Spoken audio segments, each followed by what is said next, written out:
This is when I did the unthinkable. Mum, if you're watching, please look away. Are you ready for this? No, but I'm gonna do it. Let's go. I decided to have Ahmed demonstrate his work on me. Crazy, I know, but if anything was going to help me grasp his work, it was this. You alright? Yeah, it's just cold. I can pull. It's meant to be cold. As it took place, I told myself I wouldn't speak the entire time and would try my best to immerse myself into the process.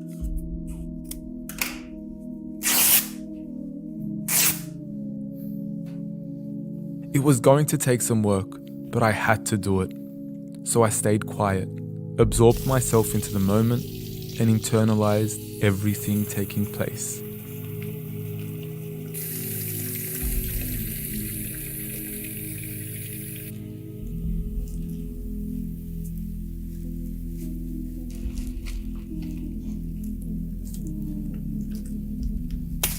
Well, my brother and sister, subhanAllah, we are prepared now to wash our deceased. They'll be shrouded in this shrouding right here. This is the final clothing. The sidr has been added. I felt disturbed. The water temperature is warm.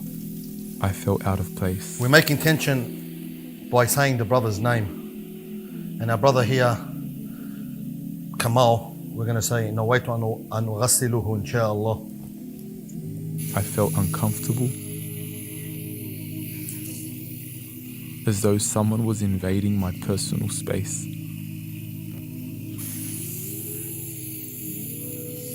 Always we go right side to left. I wanted to escape, but I couldn't.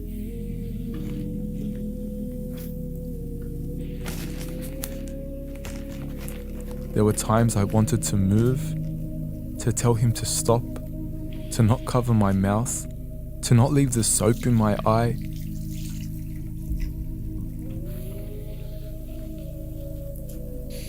But I let it be.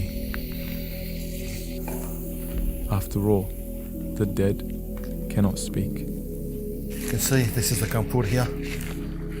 It's got a very unique smell to it. It's called the smell of death. For in that moment, I was just a body, to be washed, shrouded, and buried. A journey every human being will be taken through. And it was a thought I couldn't get out of my head. كلا إذا بلغت التراقي وقيل من راق وظن أنه الفراق والتفت الساق بالساق إلى ربك يومئذ المساق.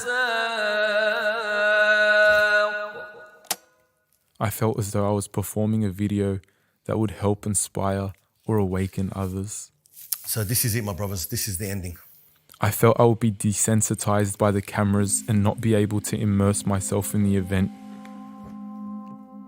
But after all was done, I realized how incredibly naive I was. It hit me, and it hit me hard. Well, I don't know what to say. There's not much you can say. The whole time sitting there, just like, Allahu Akbar, you make me cry, man. I knew you were going to wake up after it. Alhamdulillah. Alhamdulillah. the whole time I'm just saying, أرجو رحمتك أرجو رحمتك أدخلني في رحمتك.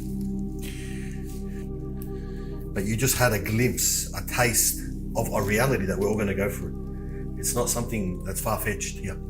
This is reality, my brother. This table you sat on has had the biggest and the smallest of people. You think about the books closed, The deeds are closed, the bad deeds closed, the good deeds closed. Khalas, no more deeds, but Ya Allah, it's all in your hands now. And arju rahmatak, I want your mercy. I just want your mercy. And you told us you're Rahman, you told us you're Rahim. You told us that those that believe, those that do good deeds will enter His mercy.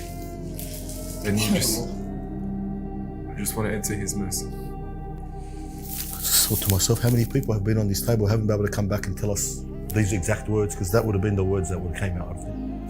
Allah tells us in the Quran that these people say, bring me back so I can do salihan. Bring me back. And this is exactly what you just said in those words. It was a moment I would never forget.